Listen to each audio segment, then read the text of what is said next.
जगह ना आगे बढ़ाओ।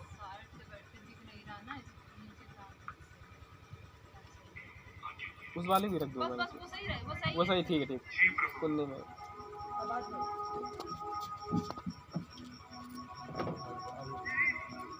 हे नारी,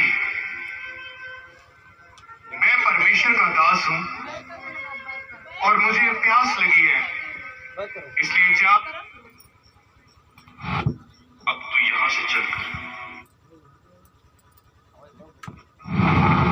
और वहां मैंने एक विधवा को इस अकाल में भी तुझे खिलाने के लिए आज्ञा दे रखी है।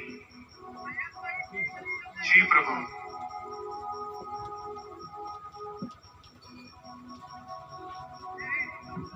हे नारी, मैं परमेश्वर का दास हूं और मुझे प्यास लगी है, इसलिए जा और मेरे लिए एक गिलास पानी का लेके आ। और सुन, आते वक्त अपने हाथ में मेरे लिए एक रोटी पका के ले आना।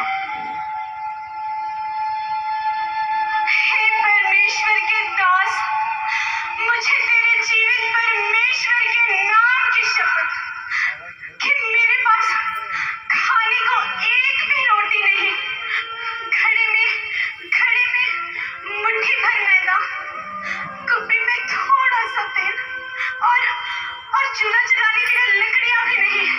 ये लकड़ियां मैं लेकर जाती हूँ कि उसे अपनी बेटी के लिए पकाऊं, हम उसे खाएं और मर जाए।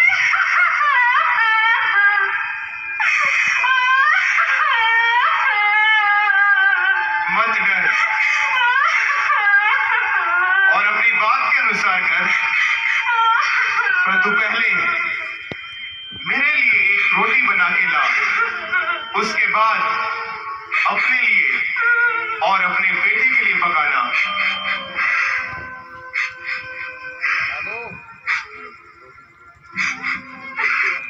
Hallelujah, hallelujah. प्रिय भाई बहनों, आज इस वीडियो के माध्यम के द्वारा हम ये सीखने की कोशिश करेंगे कि कैसे हमें अपनी परिस्थितियों में, अपने बुरे हालातों में, घर के कर्जे, घर के झगड़े, कलेश, बीमारियों में होते हुए भी हमने क्या सोचना है, परमेश्वर के प्रति हमारा क्या निश्चय होनी चाहिए। प्रिय भाई बहनों, ये जो विधवा औरत थी ये जानती थी कि एक मुट्ठी तो मैदा है और एक कुप्पी तेल है जिसे खाकर हम मरने वाले हैं। उसे पता था हम जीवित नहीं रहेंगे, क्योंकि कब तक एक मुट्ठी रोटी के साथ और एक कुप्पी आटे के तेल के साथ हम जीवित रहेंगे, उसे मालूम था। फिर भी उसने अपने जो विश्वास है उसे दिखाया।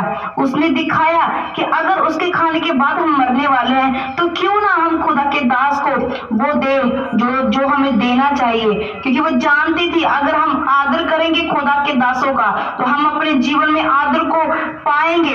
अगर हम कुछ खो रहे हैं प्रभु के लिए तो हम कुछ पाएंगे। वो जानती थी कि अगर मैं कुछ बोऊंगी, चाहे मेरी परिस्थितियां कैसी भी हो, चाहे मेरे हालात कैसे भी हो, चाहे मैं गरीबी में हूँ, मेरे पास कुछ भी नहीं है देने को, फिर भी मैं गरीबी में रहकर भी मैं परमेश्वर के लिए कुछ करती हूँ, परमेश्वर के दासों के लिए बोती हूँ, तो मैं जरूर फल लेके आऊंगी। इसी तरह उसके जीवन में हुआ।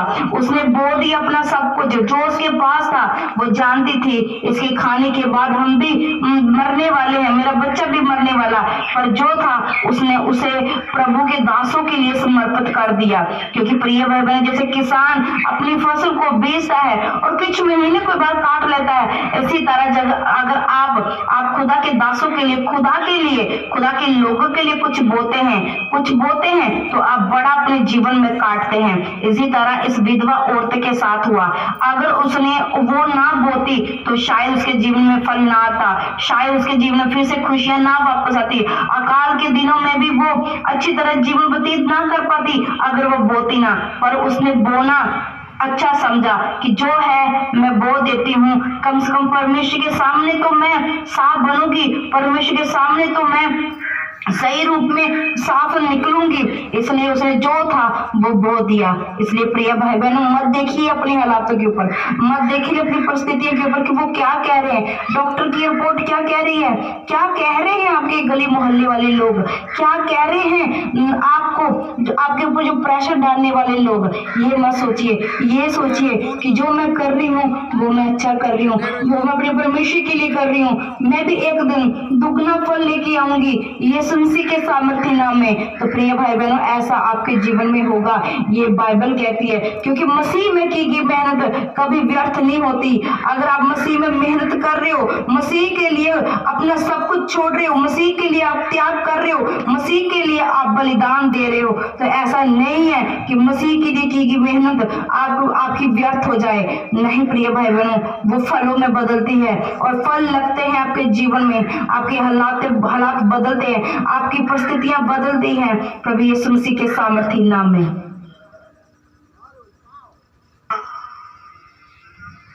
मुझे बहुत भूख देख ले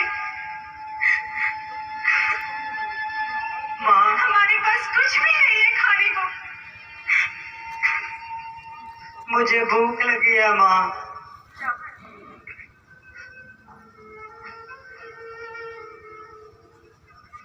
कहाँ का वीडियो बना रहा है? सही तो बना। सो रहा हूँ।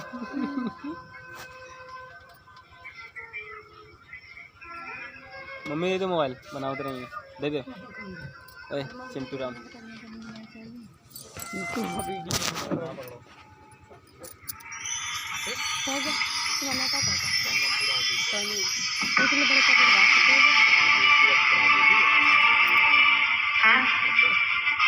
माँ तो कह रही थी कि घड़े में मैदा नहीं है और कुप्पी में तेल नहीं है।